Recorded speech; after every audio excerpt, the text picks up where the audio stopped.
Good afternoon. My name is Mae Smith. I am 3/4, which is 75. I've been in Newark, New Jersey since 1961.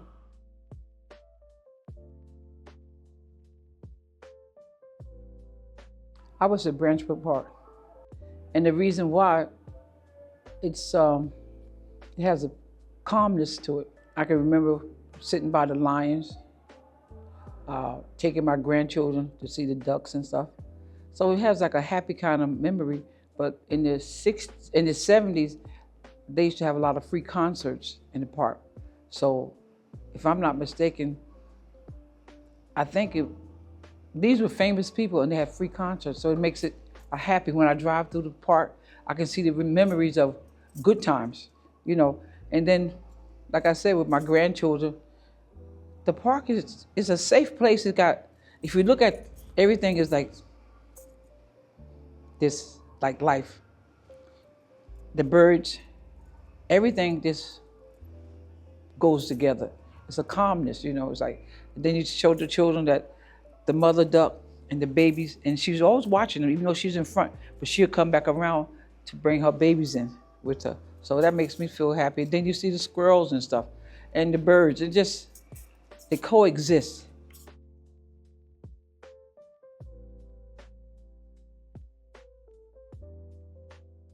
I want to say the clouds. Clouds make me very happy.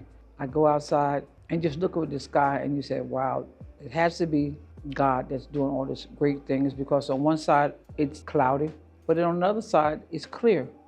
It just makes you feel good, and you can, if you look hard enough, you can see different, it look like figures and stuff. It's just, the sky is really important. It's like, it's important, like to me.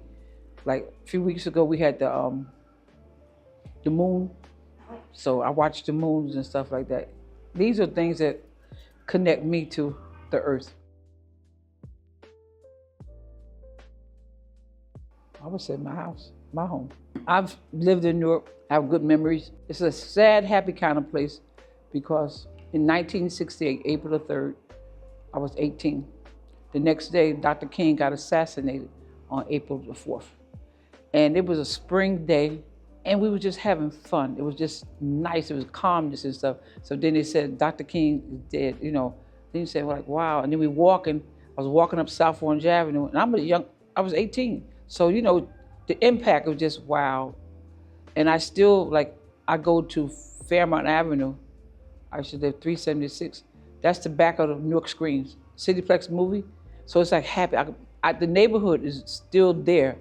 And I look across the street. Unfortunately, my house is not there, but there's some of the homes that are across the street.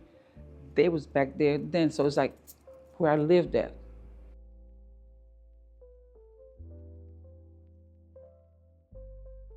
The diversity.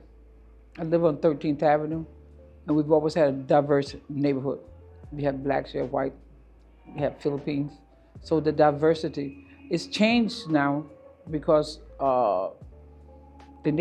most neighborhoods have changed, but I still like my home. I'm a retired police officer. I've been retired 17 years, but Newark has been home to me. I don't plan on going anywhere because I feel comfortable here. I have accessibility. I can get around, I can move around, I can navigate. To move and start over, it'd be a bit much at 75 years young.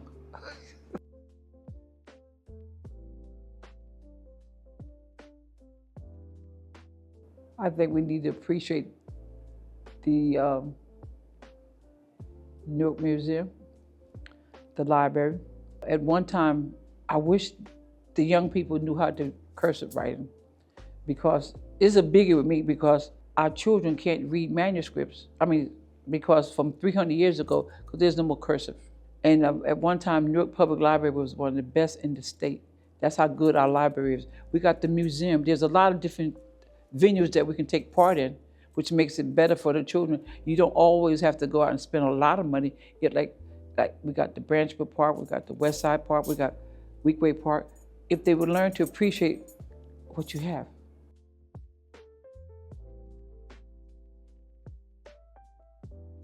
That diversity, laughter, making up a word.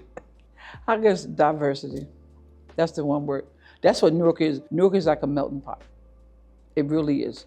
If you go to 2 blocks one way, 2 blocks another way, you'll find different, and that's the one word. Newark is diverse, but it's inclusive, and that's good.